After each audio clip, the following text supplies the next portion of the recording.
बिस्मिल्लाहिर्रहमानिर्रहीम। सलाम अलैकुम my little angels, my dear friends, मेरे नन्हे मुन्ने दोस्तों, आप सभी का इस्तकबाल है, वेलकम है हमारे फेवरेट प्रोग्राम में जिसे हम कहते हैं सलाम किड्स फन एंड फेथ, जहां हम करते हैं बहुत सारी मस्ती, बहुत सारा फन और अपने ईमान को, अपने फेथ को साथ ही साथ बनाते हैं बहुत ज़्यादा स्ट्रॉन्ग। और आज का ये एपिसोड माह रमज़ान का आखिरी एपिसोड है। अगर मैं आपसे ये पूछूं कि माह रमज़ान में सबसे अच्छी गिफ्ट, सबसे अच्छा एक्सपीरियंस आपका क्या रहा, तो आप क्या जवाब देंगे? सोचिए सोचिए। आप में से कुछ का कहना है कि आपने एक बहुत अच्छी सी डिश खाई जो मम्मा ने आपके लिए बनाई आपके रोज़ा रखने पर, या फिर हो सकता है आप में से कुछ अपने ईद के आउटफिट, आपके ईद के ड्रेस के बारे में बात करें। आप में से कुछ हो सकता है उस गिफ्ट के बारे में बात करें जो आपको रोज़ा कुशाई फर्स्ट रोज़ा रखने पर मिली हो। लेकिन ये सारी चीज़ें तो बहुत खूबसूरत हैं, no doubt these are very valuable, ये बहुत अहम है, बहुत स्पेशल है। लेकिन एक चीज़ जो माह रमज़ान में हमारे लिए सबसे अच्छा एक्सपीरियंस है, वो क्या है? अल्लाह से करीब होना, अल्लाह के मेहमान बनना। माह रमज़ान में हम अल्लाह के मेहमान होते हैं, we are a guest at Allah's place, है ना। तो अल्लाह ने हमें अपना गेस्ट बुलाया, हम पर करम किया, रहमत अपनी बरसाई हमारे ऊपर, एंड मोस्ट इम्पॉर्टेंटली अल्लाह ने हमारी मग़फ़िरत की, हमारे गुनाहों को बख्श दिया, हमें शबे क़द्र मिली। ये हमारे लिए सबसे बड़ा एक्सपीरियंस होना चाहिए।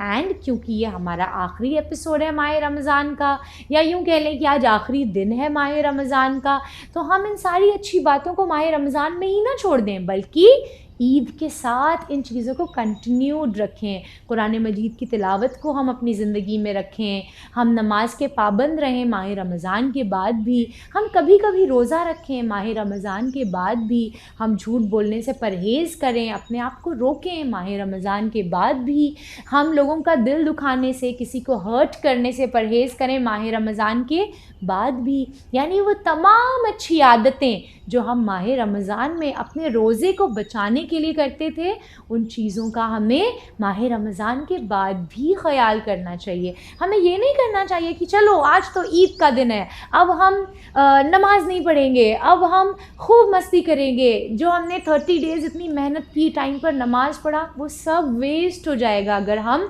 ईद के दिन खेल में, एन्जॉयमेंट में बिज़ी होकर अल्लाह को भूल जाएंगे। तो जो 30 डेज़ या 29 डेज़ हमने माह रमज़ान में अल्लाह की इबादत की थी, उसके क्लोज़ फ्रेंड बने थे, वो सारी मेहनत हमारी वेस्ट हो जाएगी। और इसीलिए मैं आज की हदीस ऑफ द डे में इंशाअल्लाह आपको बताऊंगी ईद के बारे में। इमाम अली अलैहिस्सलाम ने एक बहुत ही खूबसूरत सी हदीस बयान फरमाई है, मगर उससे पहले एक छोटी सी स्टोरी, एक छोटा सा वाक़या ईद से रिलेटेड। आपको याद होगा पिछले माह रमज़ान की एंड पर मैंने आपको हसनैन अलैहिस्सलाम, इमाम हसन और इमाम हुसैन अलैहिस्सलाम के ईद के जोड़ों के बारे में, ईद के लिबास के बारे में एक स्टोरी बताई थी, जिसमें हमने देखा था कि जनाब फ़ातिमा ज़हरा कैसी सिद्दीक़े ताहिरा हैं कि आप जो कह देती हैं वो हकीकत हो जाता है। आइए आज हम देखें कि हसनैन अलैहिस्सलाम ने ईद घर के बाहर कैसे मनाई, जब जन्नत से रिजवान जिन्ना, रिजवान जन्नत हसनैन अलैहिस्सलाम का जोड़ा लेकर आ गए। और जैसे हम और आप अभी इंशाल्लाह ईद के दिन एकदम एक्साइटेड होंगे, सुबह सुबह नए नए लिबास पहनेंगे और अपने अजीज़ों से ईदी कलेक्ट करने निकल जाएंगे, खेलेंगे कूदेंगे, एंजॉय करेंगे, अलग अलग तरह की राइड्स पर बैठेंगे, मेरी गो राउंड और जायंट व्हील, हम जाते हैं ना मेले में, इन सब चीज़ों पे बैठते हैं, एंजॉय करते हैं। हसनैन अलैहिस्सलाम ईद कैसे मनाते थे?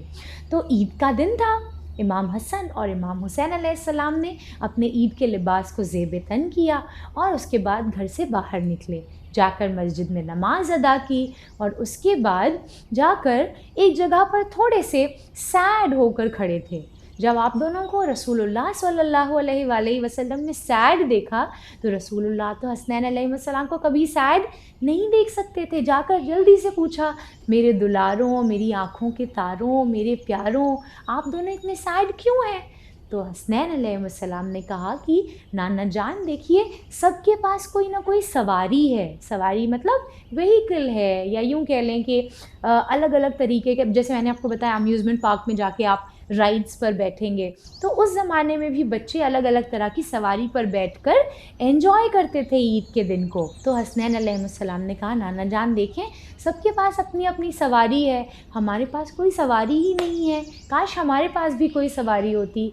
बस ये कहना था कि कायनात का रसूल, वो शख्सियत कि जिसके सदक़े में अल्लाह ने ज़मीन और आसमान और सब कुछ ख़ल्क़ किया, इतनी अहम शख्सियत अपने नवासों के लिए, जैसे हमारे मम्मा पापा आप कभी कभी देखते हैं हमारे लिए घोड़ा घोड़ा बन जाते हैं, है ना, वैसे ही रसूलुल्लाह ने अपने मुबारक हाथों को ज़मीन पर रखा, अपने घुटनों को ज़मीन पर टेका और कहा, आइए आपकी सवारी आपका रसूल बनेगा।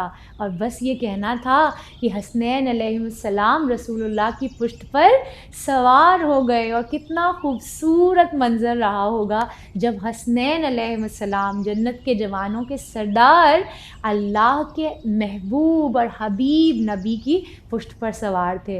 बस रसूलुल्लाह ने एक मर्तबा सवारी की तरह चलना शुरू किया। जब चलना शुरू किया तो हसनैन अलैहिस्सलाम ने कहा कि नाना जान, सबकी सवारियों की मिहार, आपको पता है मिहार क्या होती है? आपने देखा होगा जब हम हॉर्स राइडिंग करते हैं तो उसके गले में एक रस्सी की तरह से लगाम जिसे कहते हैं वो होती है, उसको पकड़ के राइडर जो है वो चलाता है, उसको मिहार कहा जाता है, लगाम कहा जाता है। तो हसनैन अलैहिस्सलाम ने कहा, नाना जान सबकी सवारियों में तो मिहार है, जिनको पकड़ के वो सवारी चला रहे हैं, हमारी सवारी की तो कोई मिहार ही नहीं है। अल्लाहु अकबर। बस ये कहना था, रसूलुल्लाह ने अपनी ज़ुल्फ़ें, अपने बाल, अपनी ज़ुल्फ़ें मुबारक खोल दी और खोल कर आधे बाल जो है वो इमाम हसन अलैहिस्सलाम के हाथ में दिए और आधे बाल इमाम हुसैन अलैहिस्सलाम के हाथ में दे दिए और कहा, लो ये बाल, ये ज़ुल्फ़ें तुम्हारी मिहार हैं। बस इमाम हसन और इमाम हुसैन ने उन ज़ुल्फ़ों को, ज़ुल्फ़े मुबारक को अपने मुबारक हाथों से पकड़ा और रसूलुल्लाह सवारी की तरह चलते रहे। बस थोड़ी देर हुई थी कि हसनैन अलैहिस्सलाम ने फिर कहा, नाना जान देखिए सबकी सवारियाँ तो आवाज़ कर रही हैं, हमारी सवारी तो आवाज़ ही नहीं करती है। ये कहना था कि रसूलुल्लाह ने, मुझे याद नहीं आ रहा है अभी इस वक्त वो कलमा क्या था, वो जुमला क्या था जो कहना शुरू किया, मगर कोई जुमला था, कोई बात, कोई वर्ड कह लें आप, जिसको रसूलुल्लाह ने सवारी की तरह, नाक़े की तरह, जैसे ऊँट आवाज़ करता है या जैसे घोड़ा आवाज़ करता है या जैसे जब एक व्हीकल चलता है तो आवाज़ आती है, वैसे आवाज़ रसूलुल्लाह ने अपने दहने मुबारक से निकालना शुरू की। और हसनैन अलैहिस्सलाम बहुत खुश हो गए कि देखिए हमारी सवारी तो सारी सवारियों से अफ़ज़ल है, बेहतर है, और क्यों ना हो, जिसकी सवारी रसूलुल्लाह सल्लल्लाहु अलैहि वसल्लम हो, कहीं कायनात में इससे बेहतर सवारी हो सकती है? बस जब रसूलुल्लाह ने ये आवाज़ निकालना शुरू किया, थोड़ी ही देर गुज़री थी कि जिब्रील अमीन आसमान से नाज़िल हुए और कहा, ए रसूलुल्लाह, अल्लाह इरशाद फरमा रहा है कि आप ये आवाज़ जो निकाल रहे हैं इसे बंद कर दें, वरना अल्लाह इस आवाज़ की लुत्फ़ से, इस आवाज़ की मोहब्बत में जहन्नम की सारी आग को सर्द कर देगा। यानी ये आवाज़ जो रसूलुल्लाह हसनैन अलैहिस्सलाम को खुश करने के लिए निकाल रहे थे, अल्लाह को इतनी पसंद आई कि अगर रसूलुल्लाह थोड़ी देर और वो आवाज़ करते रहते तो अल्लाह जहन्नम की सारी आग को सर्द कर देता, ठंडा कर देता, गायब कर देता। अल्लाहु अकबर। बस रसूलुल्लाह अपने पुश्त पर जो सवार थे, इमाम हसन अलैहिस्सलाम, इमाम हुसैन अलैहिस्सलाम, उनको लेकर बढ़ते रहे कि वहीं से किसी सहाबी का, रसूलुल्लाह के किसी चाहने वाले का गुज़र हुआ और उन्होंने देखकर कहा, वाह कितनी खूबसूरत सवारी है, क्या बेहतरीन सवारी है। और ये कहना था कि रसूलुल्लाह ने उन्हें जवाब दिया, तुम ये क्यों कह रहे हो कि कितनी बेहतरीन सवारी है, तुम ये भी तो देखो कि कितने बेहतरीन सवार हैं। तो जैसे रसूलुल्लाह सवारी बन गए, क्या हम और आप जैसे लोग रसूलुल्लाह जैसी सवारी पर सवार हो सकते हैं? नहीं, उसके लिए तो हसनैन जैसे, जन्नत के जवानों के सरदार जैसे सवार चाहिए। तो रसूलुल्लाह ने कितनी खूबसूरती से अपने नवासों का दिल रखा। मगर यहाँ पर एक पॉइंट जो बहुत इम्पॉर्टेंट है वो ये है कि कुरान मजीद में अल्लाह इरशाद फरमा रहा है कि मोहम्मद और कुछ नहीं है सिवाय मेरे रसूल के। यानी कि मोहम्मद न किसी के बाबा हैं, न किसी के ससुर हैं, न किसी के नाना हैं, न किसी के कोई रिलेटिव हैं। मोहम्मद जो कुछ भी हैं वो सिर्फ़ मेरे रसूल होने के नाते हैं। यानी रसूलुल्लाह अगर किसी को अपनी पुश्त पर बिठा रहे हैं, किसी की सवारी बन रहे हैं, तो नाना होने के नाते नहीं, बल्कि अल्लाह का रसूल होने के नाते। रसूलुल्लाह ये जो मोहब्बत हसनैन अलैहिस्सलाम से करते थे, ये एक नाना होने के नाते नहीं करते थे, बल्कि अल्लाह का रसूल होने के नाते। क्योंकि अल्लाह हसनैन अलैहिस्सलाम से मोहब्बत करता है, इसलिए रसूलुल्लाह हसनैन अलैहिस्सलाम से ऐसी बेतहाशा मोहब्बत करते थे। तो था ना ये खूबसूरत सा मंज़र ईद का, कि जब हसनैन अलैहिस्सलाम का मर्तबा अल्लाह ने दुनिया को दिखाया रसूलुल्लाह के ज़रिए। आइए देखते हैं आज के इंटरैक्टिव सेशन में मैं आपके लिए क्या लेकर आई हूँ। तो आज का इंटरैक्टिव सेशन है एक सिंपल सा क्वेश्चन एंड आंसर। अल्हम्दुलिल्लाह हमने पूरे माह रमज़ान कुरान मजीद कुरान करीम की तिलावत की है, एंड आई एम श्योर आपने काफ़ी कुछ सीखा भी होगा। सिर्फ तिलावत का सवाब नहीं हासिल किया होगा, बल्कि कुरान को समझने का, उसकी स्टोरीज़ को पढ़ने का भी आपने सवाब हासिल किया होगा। तो आज के क्वेश्चन एंड आंसर्स होंगे कुरान से रिलेटेड। देखते हैं आपने कुरान की कितनी स्टोरीज़ पढ़ी हैं, कितने नबियों के बारे में आप जानते हैं। मैं आपसे बड़े सिंपल से 4-5 क्वेश्चन करूँगी। देखते हैं हमारा सबसे पहला क्वेश्चन क्या है। सबसे पहला क्वेश्चन है आपका कि वो कौन से नबी हैं जिनका जिक्र कुरान में हुआ है और जिन्होंने एक नाव बनाई थी, एक बोट बिल्ड की थी। आपके ऑप्शंस हैं, ऑप्शन ए प्रॉफिट मूसा अलैहिस्सलाम, ऑप्शन बी प्रॉफिट यूसुफ अलैहिस्सलाम, ऑप्शन सी प्रॉफिट नूह अलैहिस्सलाम and option D prophet Idris अलैहिस्सलाम। वेरी गुड, माशाल्लाह। ये तो बहुत ही सिंपल है ना। हमारे जो सबसे छोटे छोटे फ्रेंड्स हैं हमारे, उन्हें भी ये आंसर आता होगा। तो वो कौन से नबी थे? नबी नूह अलैहिस्सलाम, ऑप्शन सी, जिन्होंने अल्लाह के हुक्म पर एक बड़ी सी बोट बिल्ड की थी, क्योंकि उनके दौर में एक बहुत बड़ा सैलाब आया था, जिससे बचने के लिए ये बोट बिल्ड की गई थी। ठीक है, अब मुझे बताइए कि वो कौन से नबी थे जिन्हें जेल में रखा गया था, जिन्हें कैद खाने में रखा गया था। विच प्रॉफिट वॉज इन जेल? आपके ऑप्शंस हैं, ऑप्शन ए प्रॉफिट यूनुस अलैहिस्सलाम, ऑप्शन बी प्रॉफिट इब्राहीम अलैहिस्सलाम, ऑप्शन सी प्रॉफिट यूसुफ अलैहिस्सलाम, या फिर ऑप्शन डी प्रॉफिट सुलेमान अलैहिस्सलाम। ये थोड़ा डिफिकल्ट है आपके लिए, नहीं होना चाहिए, ये तो आप चैनल विन पर भी देखते रहते हैं। एग्जैक्टली, देखिए मैंने आपको हिंट दिया और आपको जवाब समझ में आ गया। Very good. प्रॉफिट यूसुफ अलैहिस्सलाम को जेल में रखा गया था, आपको कैद किया गया था। तो हमारा करेक्ट ऑप्शन है ऑप्शन सी। Very good. अब बारी है हमारे थर्ड क्वेश्चन की। मुझे बताइए which prophet is mentioned the most in the Quran?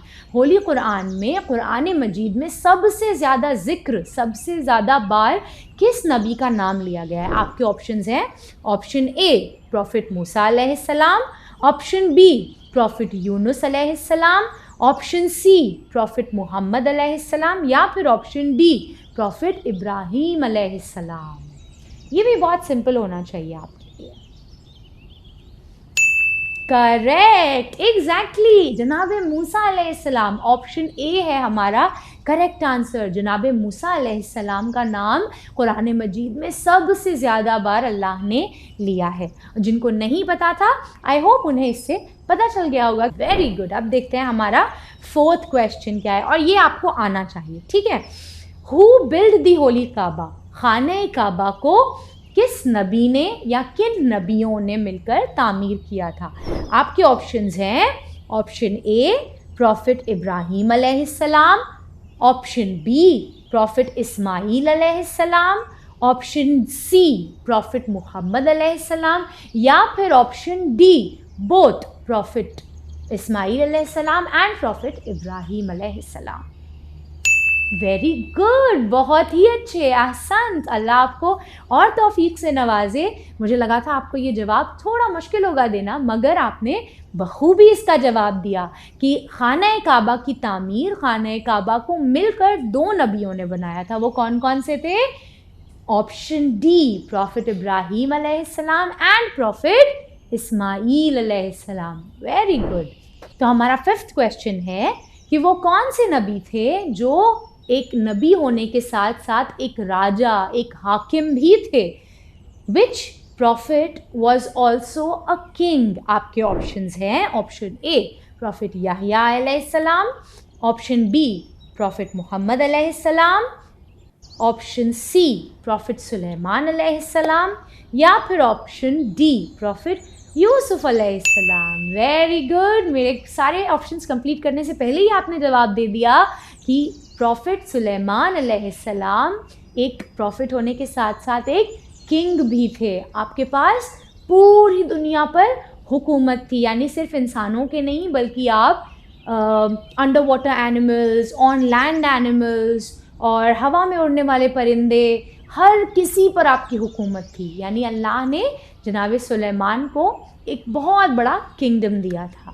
तो ये थे हमारे इंटरैक्टिव सेशन के क्वेश्चंस और आपने ऑलमोस्ट सभी के करेक्ट आंसर्स दिए। अल्लाह आपको कुरान की तालीमात हासिल करने की, इसकी स्टोरीज़ को जानने की और इन पर अमल करने की, प्रैक्टिस करने की और भी ज़्यादा तौफीक दे। आइए बारी है हमारे आज के 8 o'clock की। आज का 8 o'clock है एक बहुत ही सिंपल सा क्राफ्ट वर्क कह सकते हैं, आर्ट वर्क नहीं कहेंगे इसे हम। हमें चाहिए एक A3 साइज़ पेपर चाहिए। आप अपना फेवरेट कलर ले लें, मैंने ये बड़ा ब्राइट सा प्यारा सा कलर ले लिया है। साथ में मैंने एक आइसक्रीम स्टिक ली है और ये रिबन वाला फ्लावर लिया है। आप चाहें तो छोटा सा एक कोई रियल फ्लावर भी ले सकते हैं, रियल रोज़ ले लें, या घर में आपके कोई छोटा सा फ्लावर हो, प्लांट हो, वो ले लें, वो ज़्यादा अच्छा लगेगा। ठीक है, मेरे पास नहीं था तो मैंने ये ले लिया। हम क्या करेंगे, हम बनाएंगे ईद के लिए एक एनवेलप, एक ऐसा एनवेलप जिसमें ना किसी ग्लू की ज़रूरत पड़ेगी, ना स्टेपलर की ज़रूरत पड़ेगी, और आपके साथ साथ आपके पेरेंट्स के भी ये काफ़ी एक काम आएगा, क्योंकि ईद के दिन हमें अपने प्यारे प्यारे बच्चों को ईदी देना होता है, अपने फ्रेंड्स को हम ईदी देते हैं कभी कभी, तो ईदी देने के लिए ये एनवेलप आपके बहुत काम आएगा। This is very quick, easy and very pretty. तो क्या करना है, ऐसा एक पेपर ले लेंगे, इसको पहले हम हाफ में फोल्ड करेंगे। हाफ में फोल्ड मैंने आपको बताया था, कॉर्नर्स को मीट करेंगे, ये देखिए यहाँ मिल गए। उसके बाद सेंटर में क्रीजिंग करेंगे, यहाँ से भी डन। अब इसको खोल लेंगे। ठीक है, अब ये जो हमें सेंटर में क्रीज मिली है, इसके ऊपर हम ट्रायंगुलर फोल्ड्स करेंगे हाफ में, देख रहे हैं ऐसे, डन। इसी तरीके से दूसरी तरफ भी करेंगे, इसी तरीके से यहाँ भी कर लेंगे। अब इस तरफ से इस लाइन से इस कॉर्नर को मिलाएंगे, कैसे, ऐसे, देख रहे हैं, वेरी इजी। इसको भी क्रीज कर लेंगे। व्हाट नेक्स्ट, अब इसको फोल्ड कर देंगे। कैसे फोल्ड करेंगे, ये जो लॉन्गर साइड है ये आपके राइट हैंड साइड पे होगा, और ये जो स्क्वायर टाइप साइड है, राइट एंगल साइड, वो आपकी लेफ्ट हैंड साइड पे होगा। अब इस पेपर को हम, अब इसको हम ऐसे फोल्ड करेंगे कि ये एक एनवेलप बन जाए। देख रहे हैं आप लोग, एकदम स्ट्रेट, डन। अब इसको खोलेंगे और ये लीजिए, मेरे पास एक 100 रुपीज़ की नोट है, इसको मैंने अंदर डाला, इसको बंद किया। नाउ व्हाट नेक्स्ट, अब इसको एकदम स्ट्रेट, ये देखिए, ऐसे फोल्ड कर देंगे। फोल्ड करने के बाद ये गया अंदर, और ये लीजिए, ये हो गया सील। नेक्स्ट, ये ली मैंने आइसक्रीम स्टिक, रिबन को किया फ्लावर, और ये ट्विन टेप यूज़ करूँगी मैं। आप इसमें रियल फ्लावर लगाएंगे ना तो वो बहुत प्रिटी लगेगा। अभी देखिए मैं कैसे लगा रही हूँ, फिर आपको समझ में आ जाएगा कि कैसे लगाना है। इसको किया हमने ये आइसक्रीम स्टिक पे स्टिक, डन, और इसको कर दिया यहाँ प्लेस। मैं इसको कर देती हूँ कट।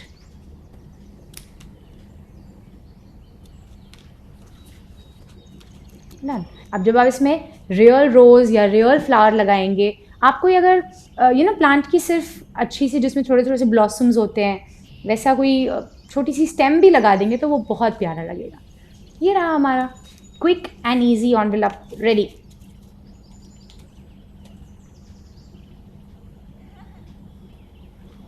और इस पे ईद मुबारक लिख दें।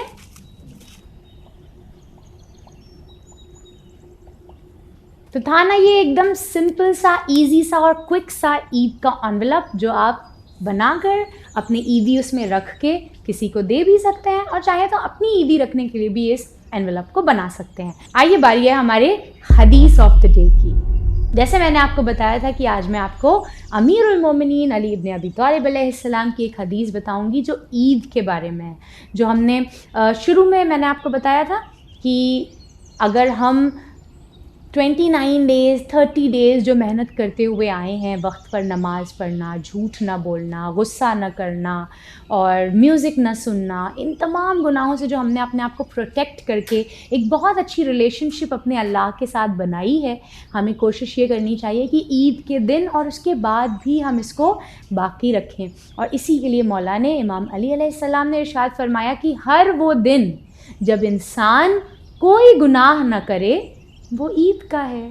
सच अ ब्यूटिफुल हदीस। क्या कह रहे हैं इमाम कि हम अगर किसी भी दिन, ज़रूरी नहीं है कि वो दिन ईद उल फित्र का हो, ईद उल अज़हा का हो, ईद जुमा हो, ईद गदीर हो, any day, any ordinary day, कोई सादा सा दिन, जिस दिन हम कोई गुनाह ना करें, जिस दिन हम अपने अल्लाह को नाराज़ ना करें, वो दिन ईद का है। तो ये हमारे और आपके हाथ में है। हम चाहें तो हर दिन को ईद की तरह सेलिब्रेट कर सकते हैं, बना सकते हैं। तो ये हमारे और आपके हाथ में है कि हम पूरे साल वेट करते हैं ईद के आने का। अगर हम चाहें तो हर दिन ईद हो सकता है। कैसे? इमाम अली अलैहिस्सलाम ने बता दिया। आइए मेरे साथ रिपीट कीजिए।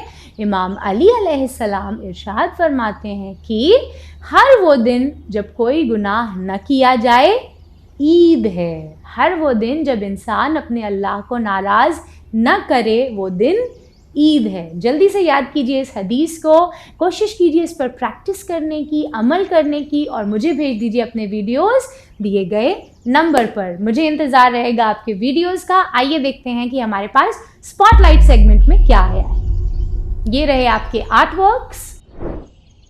माशाल्लाह, दिस इज़ सो गुड, बहुत अच्छा है। माशाल्लाह बेटे, दिस इज़ सो गुड। आप में से कोई एक बच्चा भी अगर हमें कोई आर्ट वर्क बनाकर भेजता है, कोई एक बच्चा भी अगर रिस्पॉन्ड करता है, एक हदीस ऑफ द डे का भी वीडियो आता है, एक रेसिटेशन का भी वीडियो आता है, तो हमारे लिए यकीन जानिए वो बहुत खुशी की बात होती है। हमें लगता है कि हमारी सारी मेहनत कबूल हुई।